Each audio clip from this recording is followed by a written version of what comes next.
We are live in theory. Let's see here. Do we have any eyeball count or anything? I don't even Um, have I don't have an eyeball count. Do you? I don't have an eyeball count either.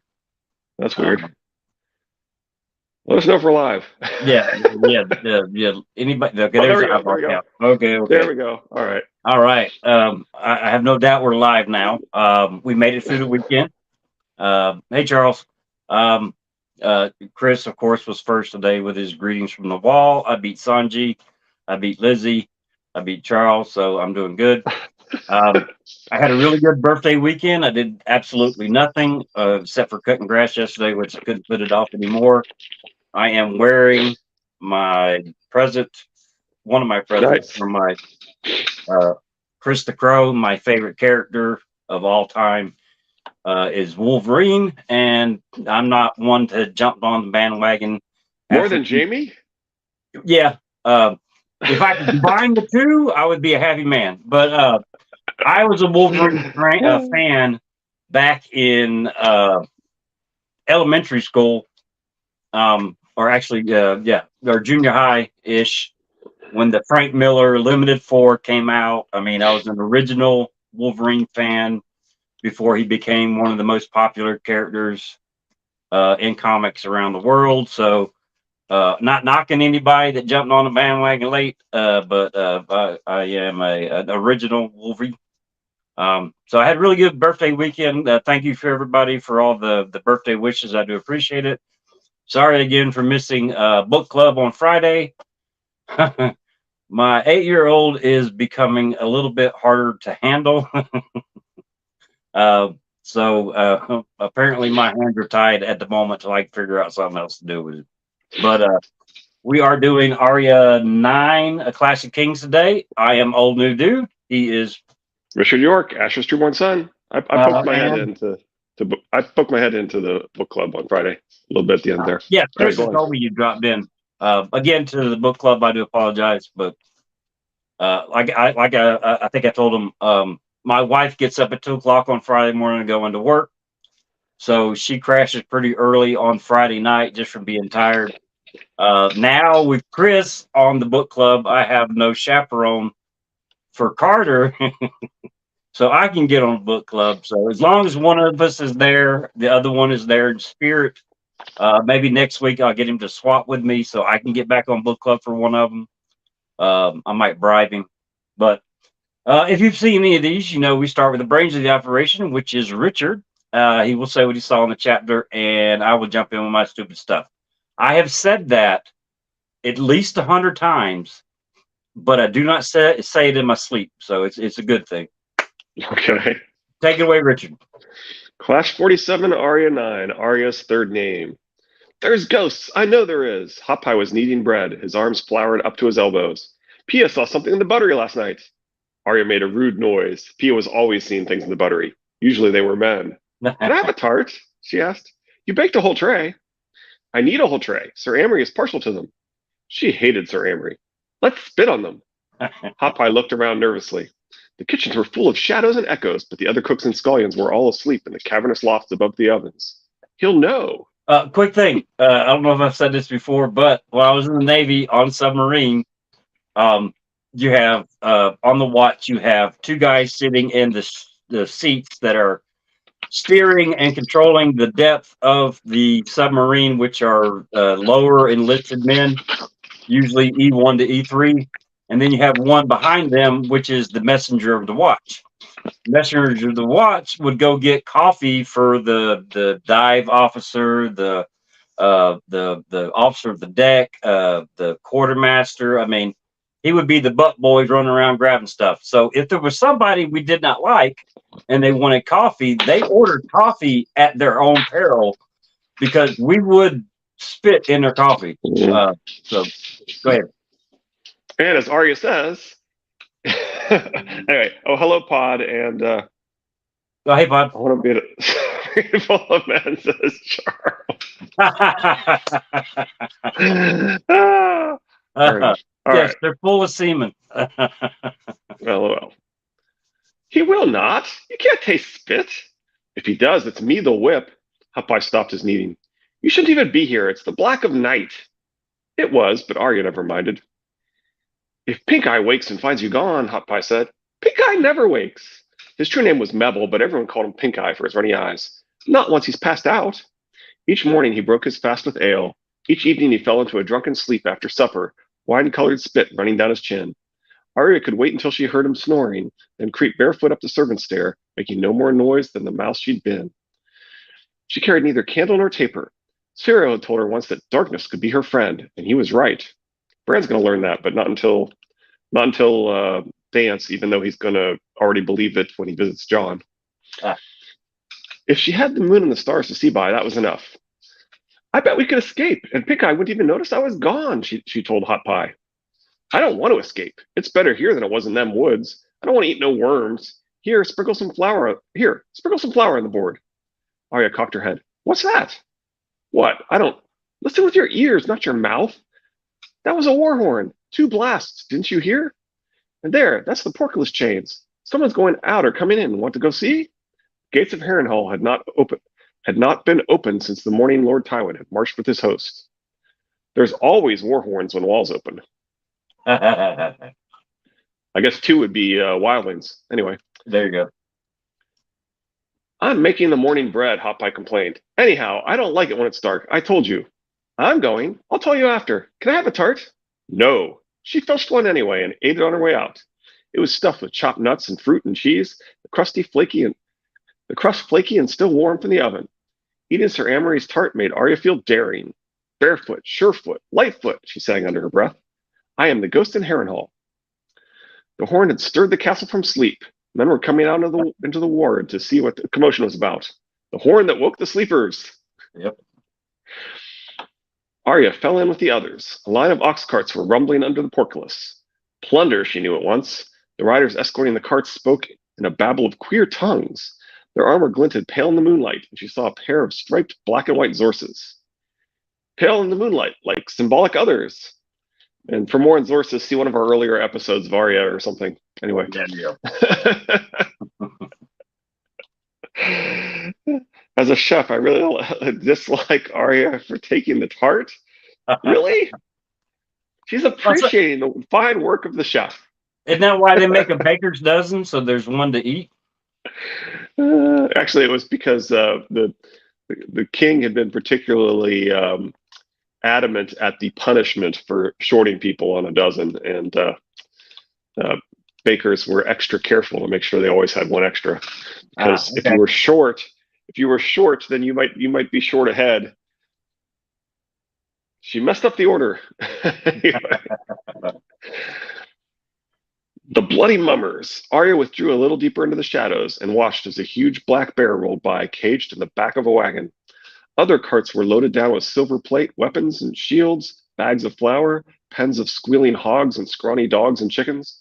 Arya was thinking how long it had been since she'd had a slice off a pork roast when she saw the first of the prisoners. By his bearing and the proud way he held his head, he must have been a lord. She could see mail glinting beneath his torn red surcoat. Allowed to wear mail under his surcoat? How suspicious! I'm sure nothing like this will ever happen again. At first, Arya took him for a Lannister, but when he passed near a torch, she saw his device was a silver fist, not a lion.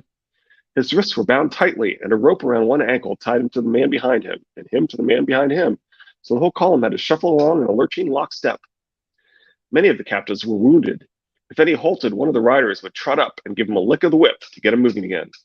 She tried to judge how many prisoners there were, but lost count before she got to 50. There were twice that many at least.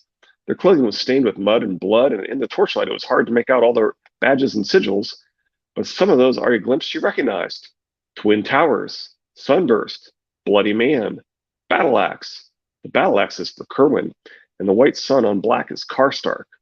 They're Northmen. My father's men and Rob's. She didn't like to think what that might mean. Actually, what it means is that they're infiltrating Harrenhal to take it over, so it's actually not a bad thing, but anyway. Yeah. The bloody mummers began to dismount. One of the riders was shouting for ale. The noise brought Sir Amory Lorch out onto the covered gallery above the ward, flanked by 2 torchbearers. Goldhelm Vargo Hoat reined up below him. Hey, dude, Richard, chat. Hey, Sanji. Hey, Sanji.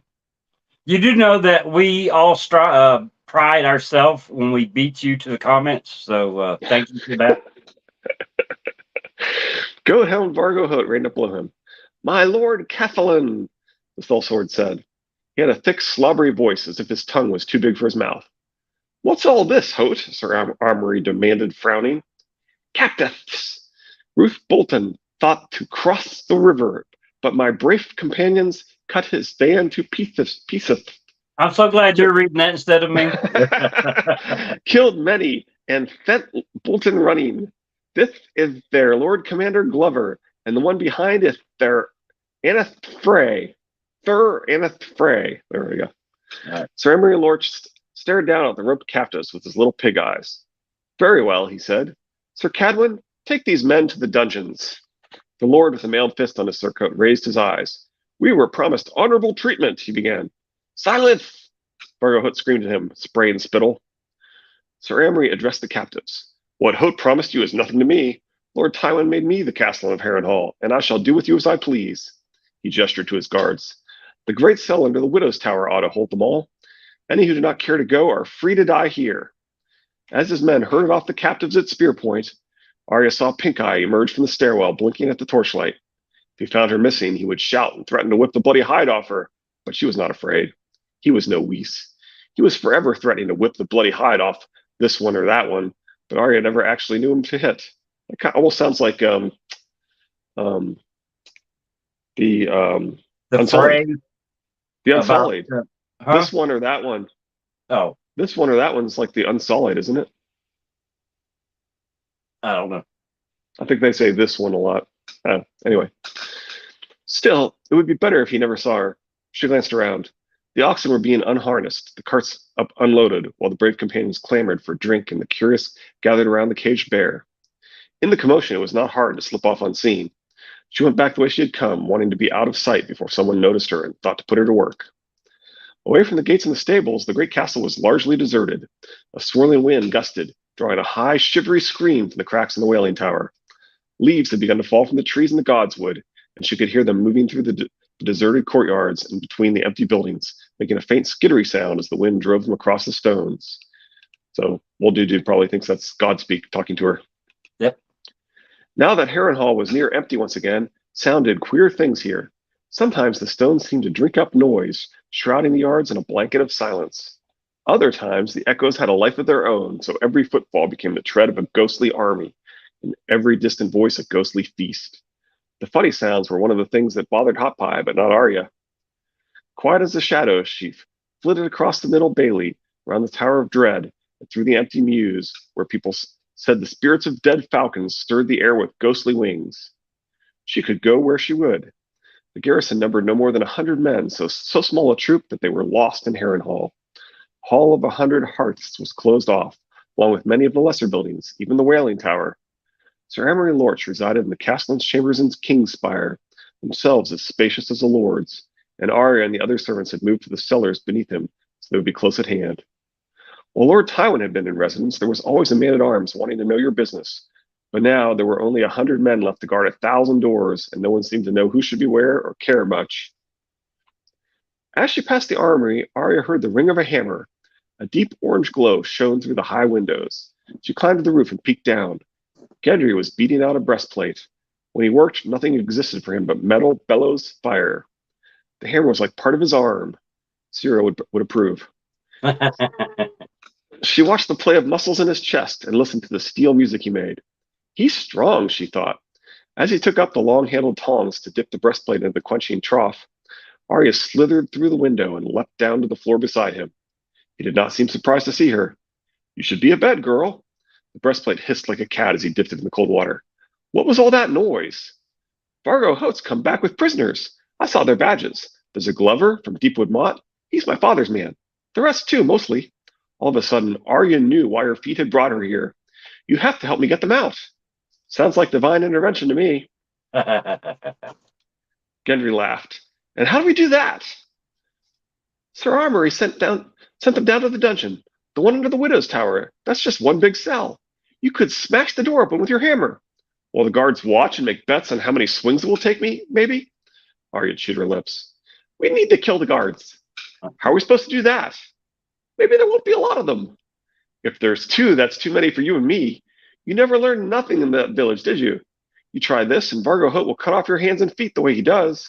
Gendry took up the tongs again. You're afraid. Leave me alone, girl. Gendry, there's 100 Northmen, maybe more. I couldn't count them all.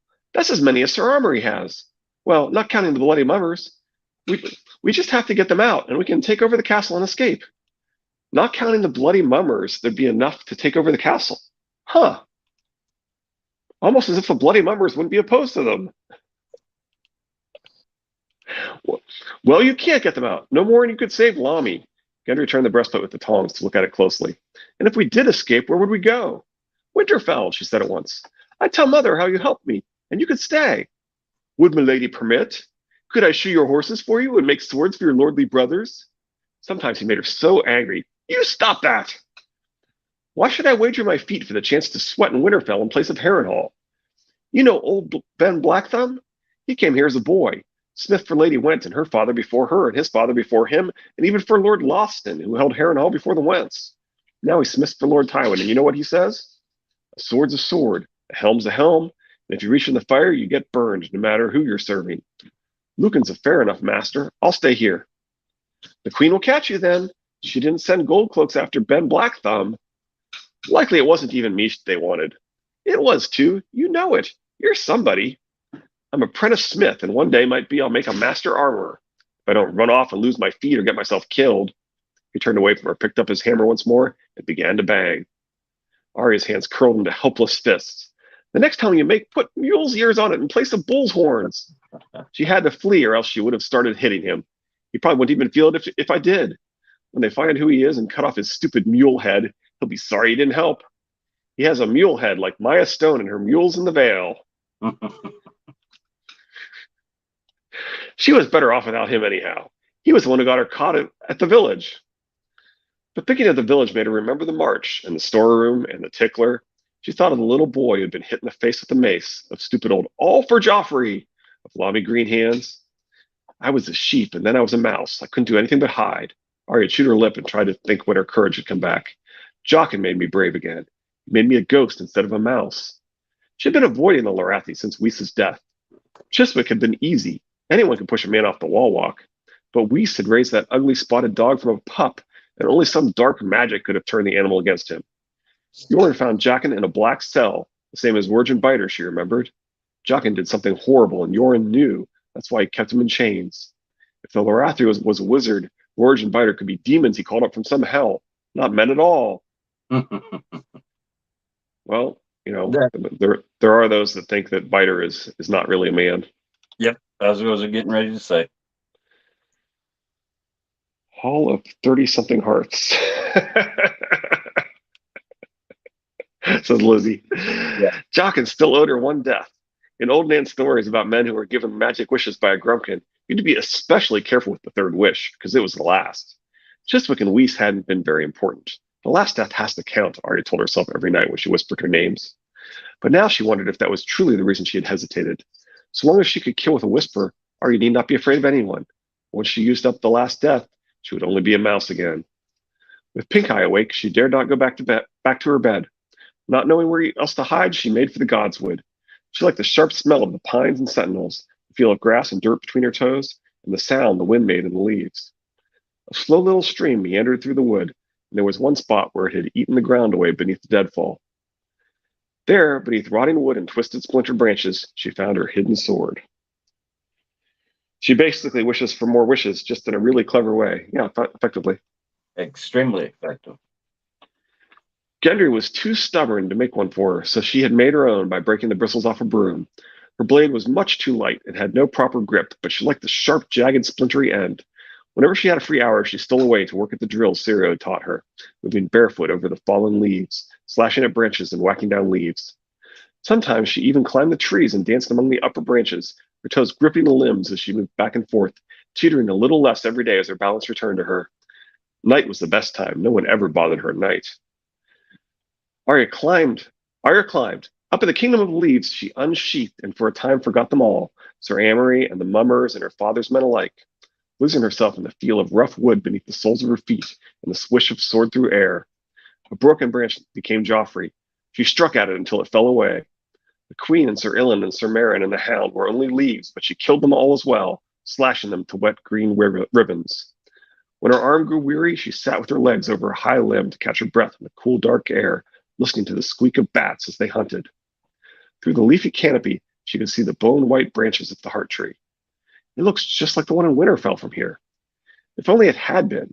Then when she climbed down, she would have been home again, and maybe find her father sitting under the weirwood where he always sat. Arya lives in secret tree towns, like Bran's little wise men, and uses weirwoods to travel home. There you go.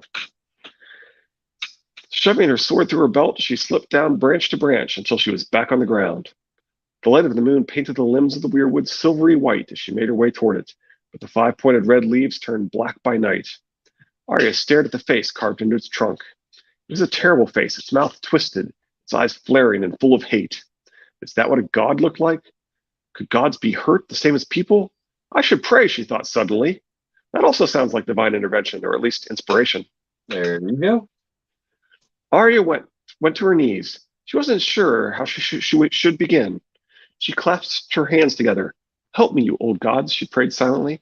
Help me get those men out of the dungeon so we can kill Sir Amory and bring me home to Winterfell. Make me a water dancer and a wolf and not afraid again, ever. Is that enough? Maybe she should pray aloud if she wanted the old gods to hear. Maybe she should pray longer. Sometimes her father had prayed a long time, she remembered, but the old gods had never helped him. Remembering that made her angry. You should have saved him, she scolded the tree. He prayed to you all the time. I don't care if you help me or not. I don't think you could even if you wanted to. Gods are not mocked, girl. The voice startled her. She leapt to her feet and drew her wooden sword. Jaqen H'ghar stood so still in the darkness that he seemed one of the trees. A man comes to hear a name. 1 and 2, and then comes 3. A man would have done. Arya lowered the splintery point toward the ground. How did you know I was here? A man sees. A man hears. A man knows. She regarded him suspiciously. Had the gods sent him? How'd you make the dog kill Whis? Did you call Rorgen Biter up from hell? Is Jaqen H'ghar your true name? Some men have many names. Weasel, Arya. She backed away from him until she was pressed against the heart tree. Did Gendry tell? A man knows, he said again. My lady of Stark. Syria would know. Yeah. Maybe the gods sent him an answer to her prayers. I need you to help me get those men out of the dungeons. That Glover and those others. All of them. We have to kill the guards and open the cell somehow. A girl forgets, he said quietly. 2 she has had. 3 were owed. If a guard must die, she needs only speak his name. But 1 guard won't be enough. We need to kill them all to open the cell. Arya bit her lip hard to stop from crying. I want you to save the Northmen like I saved you. He looked down at her pitilessly. 3 lives were snatched from a god. 3 lives must be repaid. The gods are not mocked. His voice was silk and steel. I never mocked, she thought for a moment. The name. Can I name anyone? And you'll kill him? Jaqen H'ghar inclined his head. A man has said. Anyone? She repeated. A man? A woman? A little baby? Or Lord Tywin? Or the High Septon? Or your father? The man's sire is long dead. But did he live and did you know his name? He would die at your command. This is not the rules of the Faceless Men. Anyway. Yeah. Swear it, Arya said. Swear it by the gods. By all the gods of sea and air, and even him of fire, I swear it. He placed a hand in the mouth of the weirwood. By the 7 new gods and the old gods beyond count, I swear it. He has sworn. Even if I name the king? Speak the name and death will come.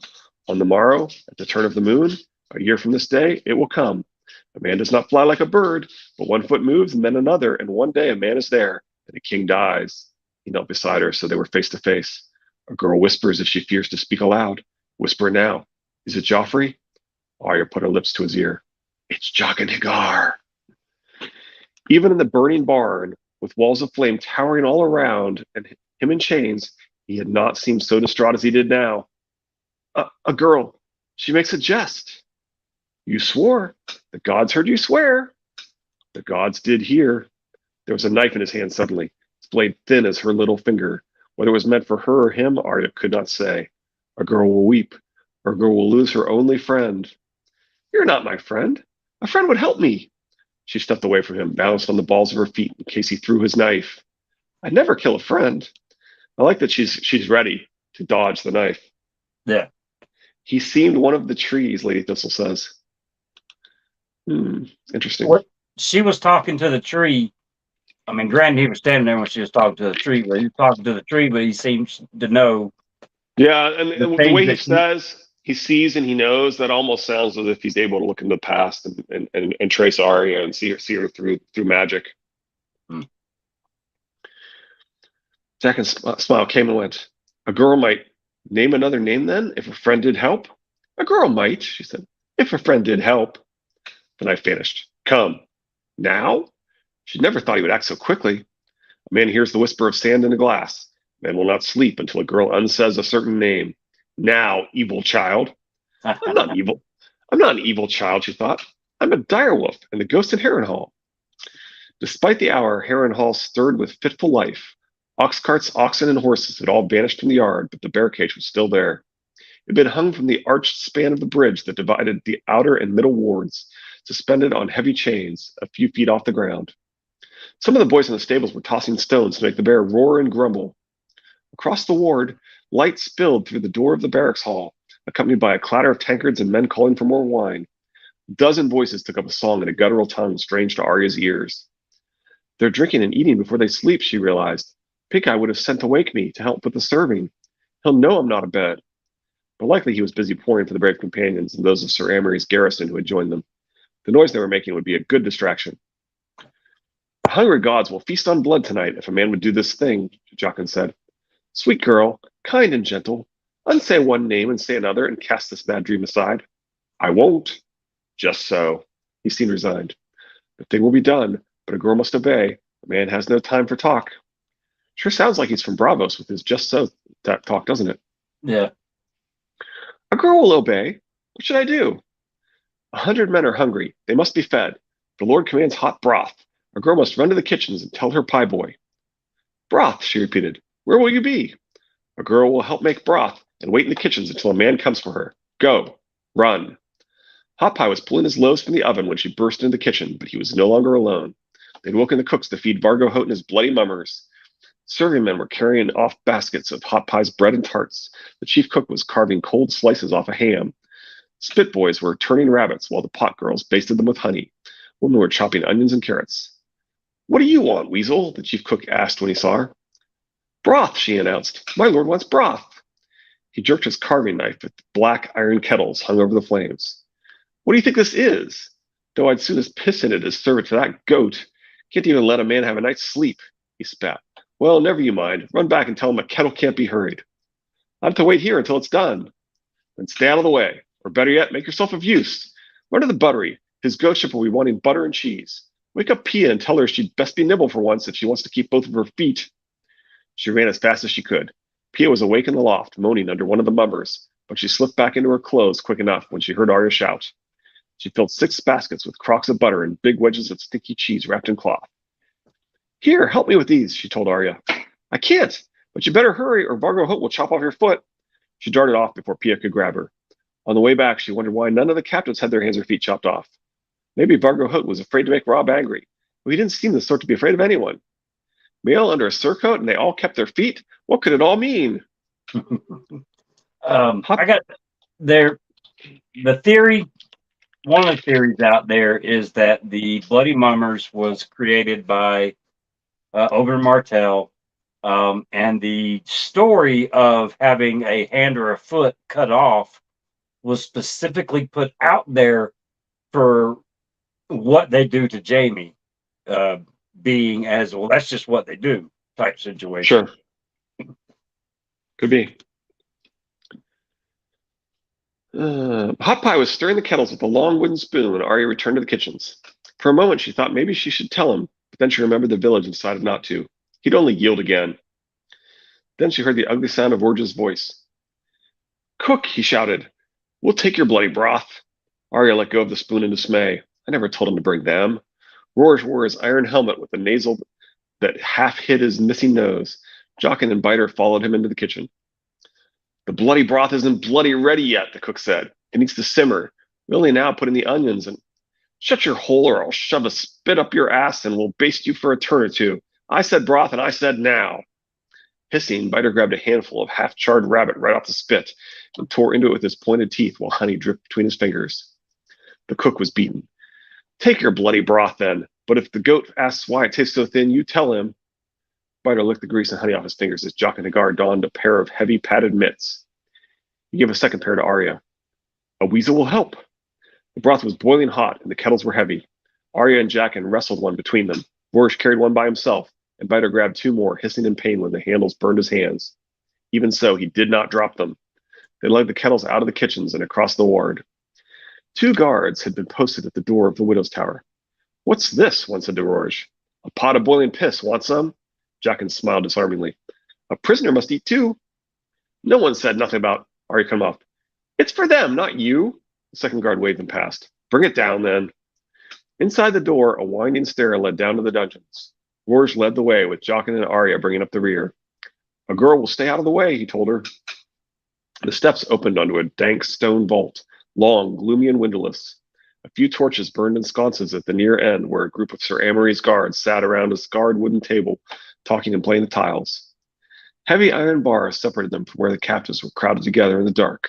The smell of the broth brought many up to the bars. Arya counted 8 guards. They smelled the broth as well. There's the ugliest serving wench I ever saw, their captain said to Vorsh. What's in the kettle? Your cock and balls. Do you want to eat or not? One of the guards had been pacing, one standing near the bars, a third sitting on the floor with his back to the wall, but the prospect of food drew all of them to the table. About bloody time they fed us. That onions I smell? So where's the bread? Fuck, we need bowls, cups, spoons? No, you don't. Vorsh heaved the scalding hot broth across the table, full in their faces. Jock and Hagar did the same. Biter threw his kettles too, swinging them underarms so they spun across the dungeon, raining soup. One caught the captain in the temple as he tried to rise. He went down like a sack of sand and lay still. The rest were screaming in agony, praying, or trying to crawl off. Arya pressed back against the wall as Vorsh began to cut throats. Biter preferred to grab the men behind the head and under the chin and crack their necks with a single twist of his huge pale hands. Biter is a white confirmed. Yep. That is how we find the dead usually, right? With the 180-degree twisted neck. Only one of the guards managed to get a blade out. Jaqen danced away from his slash, drew his own sword, drove the man back into the corner with a flurry of blows, and killed him with a thrust to the heart. The Lorathi brought the blade to Arya, still red with heart's blood, and wiped it clean on the front of her shift. A girl should be bloody too. This is her work. Strange that Jaqen seems to be a master sword fighter. Yes. The key to the cell hung from a hook on the wall above the table. Vorsh took it down and opened the door. The first man through was the lord with the mailed fist on his surcoat. Well done, he said. I am Robert Glover. My lord, Jaqen gave him a bow. Once freed, the captives stripped the dead guards of their weapons and darted up the steps with steel in hand. Their fellows crowded after them barehanded. They went swiftly, and with scarcely a word. None of them seemed quite so badly wounded as they had when Vargo Hoat had marched them through the gates of Harrenhal. This is the soup. That was clever, the man Glover was saying. I did not expect that. Was it Lord Hoat's idea? Vorsh began to laugh. He laughed so hard that snot flew out the hole where his nose had been. Biter sat on top of one of the dead men, holding a limp hand as he gnawed at the fingers. Bones cracked between his teeth. Who are you men? A crease appeared between Robert Glover's brows. You were not with Hoat when he came to Lord Bolton's encampment. Are you of the brave companions? Vorsh wiped the snot off his chin with the back of his hand. We are now. This man has the honor to be Jaqen Hagar, once of the free city of Lorath. This man's discourteous companions are named Vorsh and Biter. Lord will know which is Biter. He whipped a hand toward Arya. And here, I'm Weasel, she blurted, before he could tell who she really was. She did not want her name said there, where Vorsh might hear, and Biter, and all these others she did not know. She saw Glover dismiss her. Very well, he said. Let's make an end of this bloody business. When they climbed back up the winding stair, they found the door guards lying in pools of their own blood. Northmen were running across the ward. Arya heard shouts. The door of Barracks Hall burst open and a wounded man staggered out screaming. 3 others ran after him and silenced him with spear and sword. There was fighting around the gatehouse as well. Vorsh and Biter rushed off with Glover, but Jaqen Hagar knelt beside Arya. A girl does not understand? Yes, I do, she said, though she didn't, not truly. Arya needs more rereads. The Lorathi must have seen it on her face. A goat has no loyalty. Soon a wolf banner is raised here, I think. But first a man would hear a certain name unsaid. I take back the name. Arya chewed her lip. Do I still have a third death? A girl is greedy. Jaqen touched one of the dead guards and showed her his bloody fingers. Here is 3, and there is 4, and 8 more lie dead below. Debt is paid. The debt is paid, Arya agreed reluctantly. She felt a little sad. Now she was just a mouse again. A god has his due, and now a man must die. A strange smile touched the lips of Jaqen Hagar. Die? She said, confused. What did he mean? But I hadn't said the name. You don't need to die now. I do. My time is done. Jaqen passed a hand down his face from forehead to chin, and where it went, he changed. His cheeks grew fuller, his eyes closer, his nose hooked. A scar appeared on his right cheek where no scar had been before. When he shook his head, his long straight hair, half red and half white, dissolved away to reveal a cap of tight black curls. We probably should have pulled up the alchemist description, but I think everybody knows by this point that they match. Arya's mouth hung open. Who are you? She whispered, too astonished to be afraid. How did you do that? Was it hard? He grinned, revealing a shiny gold tooth. No harder than taking a new name if you know the way. Show me, she blurted. I want to do it too. If you would learn, you must come with me. Arya grew hesitant. Where? Far and away, across the narrow sea. I can't. I have to go home to Winterfell. Then we must part, he said, for I have duties too. He lifted her hand and pressed a small coin into her palm. Here. What is it? A coin of great value. Arya bit it. It was so hard it could only be iron. Is it worth enough to buy a horse? It is not meant for the buying of horses. It is not a matter of horses. Anyway. Then what good is it? As well ask what good is life? What good is death? If the day comes when you would find me again, give that coin to any man from Braavos and say these words to him. Valar Morghulis. Valar Morghulis, Arya repeated. It wasn't hard. Her fingers closed tight over the coin. Across the yard, she could hear men dying. Please don't go, Jaqen. Jaqen is as dead as Ari, he said sadly, and I have promised this to keep. Valar Morghulis, Arya Stark. Say it again. Valar Morghulis, she said once more, and a stranger in Jaqen's clothes bowed to her and stalked off through the darkness, cloak swirling. She was alone with the dead men. They deserved to die, Arya told herself, remembering all those Sir Amory Lorch had killed at the holdfast by the lake. Come dawn, Pink Eye and the others were back. All but one boy had been killed in the fighting for no reason that anyone could say. Pink Eye went up alone to see how matters stood by light of day, complaining all the while that his old bones could not abide steps. When he returned, he told them that Harrenhal had been taken. Them bloody mummers killed some of Sir Amory's lot in their beds, and the rest at table after they were good and drunk. The new lord will be here before the day's out, this whole host. He's from the wild north, up where that wall is, and they say he's a hard one. This lord or that lord, there's still work to be done. Any foolery, and I'll whip the skin off your back. He looked at Arya when he said that, but never said a word to her about where she had been the night before. So the one boy dying is probably meant as an echo of Theon having killed one, right? That's my guess. All morning she watched the bloody mummers strip the dead of their valuables and drag the corpses to the flowstone yard, where a pyre was laid to dispose of them. Shagwell the fool hacked the heads off 2 dead knights and pranced about the castle, swinging them by the hair and making them talk. What did you die of? One head asked. Hot weasel soup, replied the second. Arya was set to mopping up dried blood. No one said a word to her beyond the usual, but every so often she would notice people looking at her strangely. Robert Glover and the other men they'd freed must have talked about what had happened down in the dungeon. And then Shagwell and his stupid talking head started in about the weasel soup. She would have told him to shut up, but she was scared to. The fool was half mad, and she'd heard that he'd once killed a man for not laughing at one of his japes. Better shut his mouth or I'll put him on my list with the rest, she thought as she scrubbed it at a reddish-brown stain. It was almost evenfall when the new master of Harrenhal arrived. He had a plain face, beardless and ordinary, notable only for his queer pale eyes. Neither plump, thin, nor muscular, he wore black ringmail and a spotted pink cloak. The sigil on his banner looked like a man dipped in blood. On your knees for the Lord of the Dreadfort, shouted his squire, a boy no older than Arya, and Harrenhal knelt. Vargo Hope came forward. My lord, Harrenhal is yours. The lord gave answer, but too softly for Arya to hear. Robert Glover and Sir Aenys Frey, freshly bathed and clad in clean new doublets and cloaks, came up to join them. After some brief talk, Sir Aenys led them over to Rorge and Biter. Arya was surprised to see them still here. Somehow she would have expected them to vanish when Jaqen did. Arya heard the harsh sound of Rorge's voice, but not what he was saying.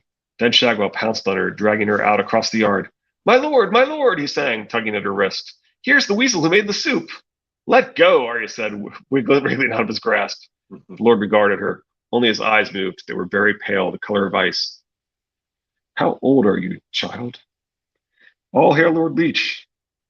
Did Arya eventually follow Jaqen in his coin quest to the House of Black and White as a consequence of her feeling of power when she could whisper someone dead?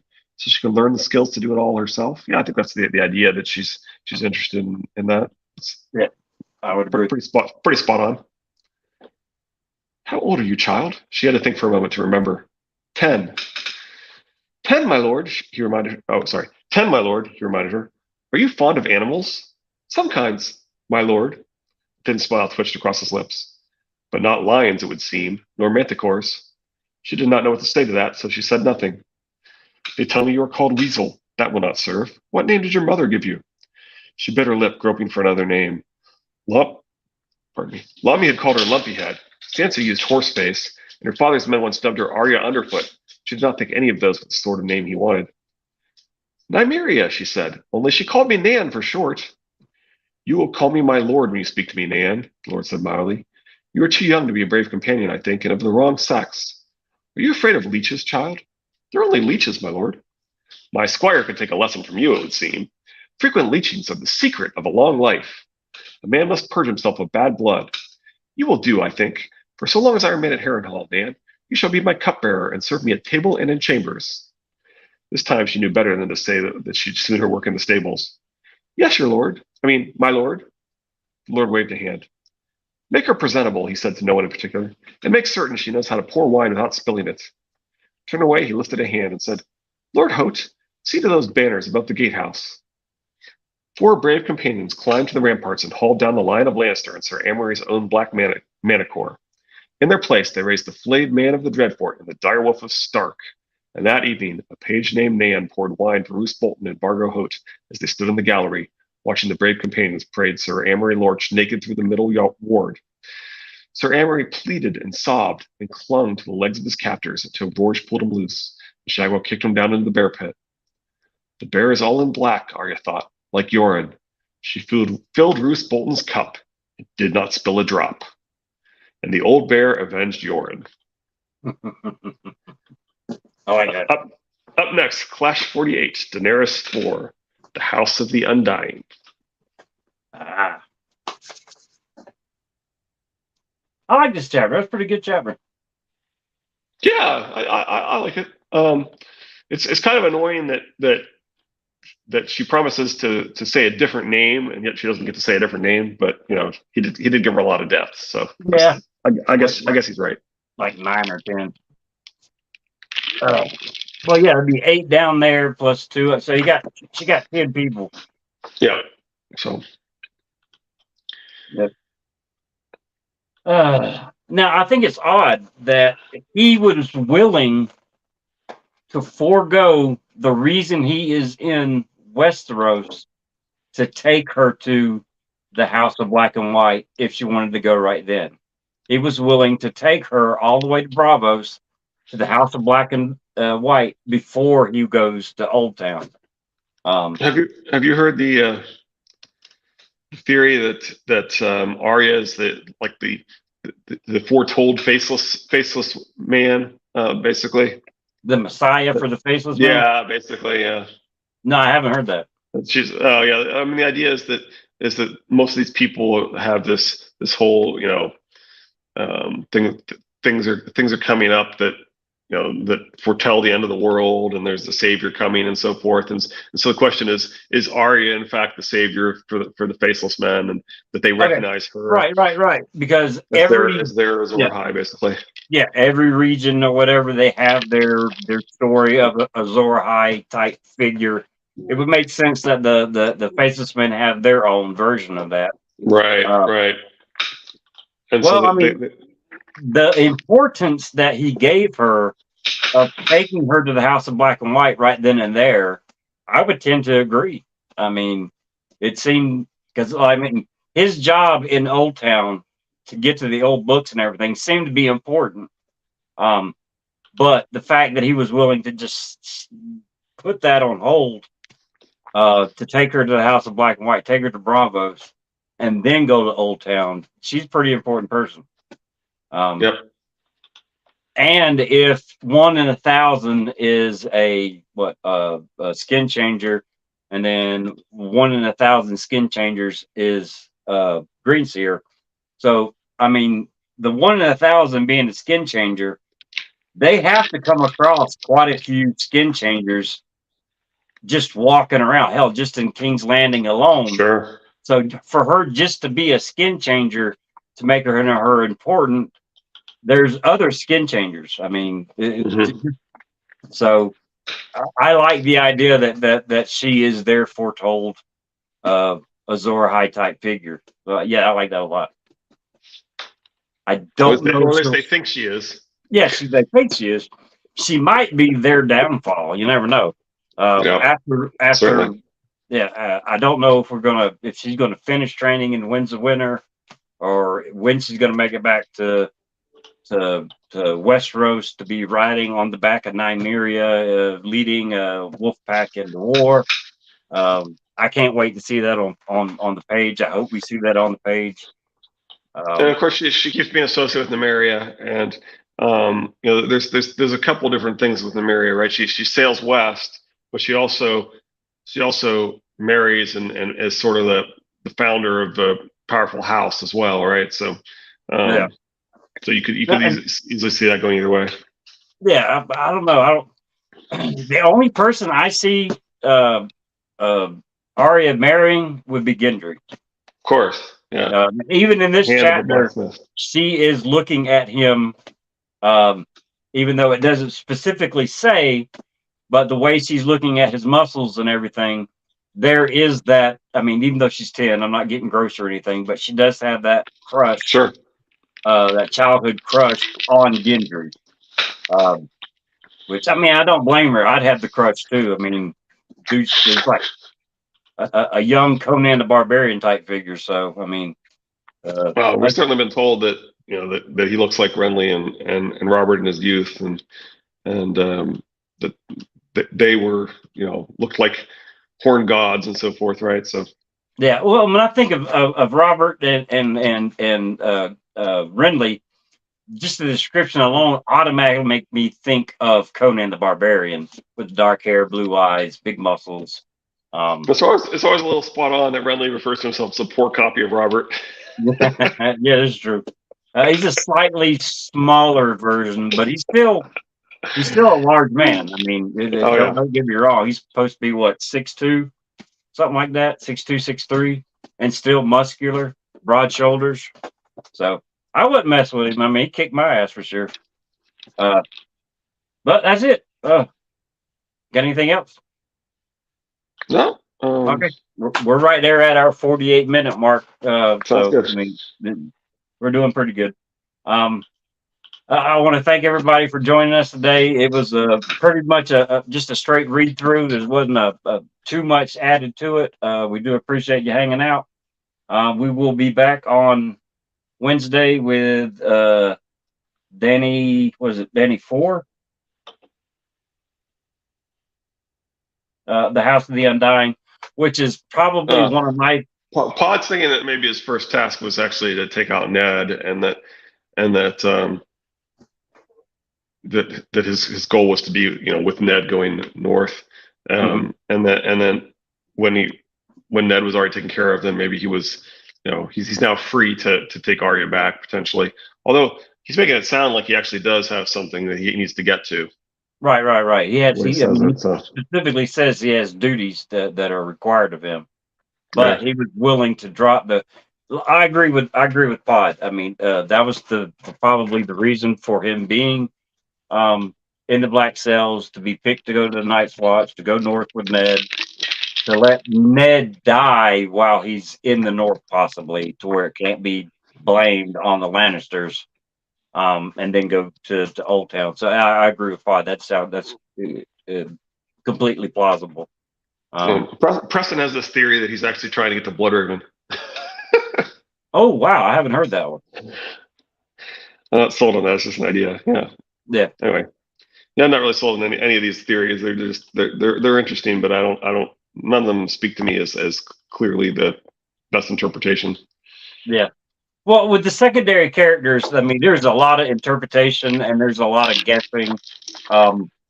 On like with Osha on in the last chapter. I mean, her motives, her knowledge of certain things that I mean, the guesswork on secondary characters is pretty fun. But okay. We've talked before. Even if he could be Zero, and he would still have fulfilled the narrative purpose of Zero being dead to Arya. Right. Anyway. Okay. Well, we'll see everybody at Wednesday, same bat time, same bat channel. I want to thank everybody. Sounds good. Thanks again, Krista Crow, for my Wolverine shirt. I got a Superman one in there too, but Wolverine's first for sure. Lizzie, thank you, Sanji, Pod, Lady Thistle. Was there anybody else? Okay. If I forgot your name, I do apologize. I do have the memory of a gnat. So we will see y'all Wednesday. I have been Old New Dude. He has been Richard York, Asher's 2.son. Y'all have a good day. Enjoy. Stay safe. Bye.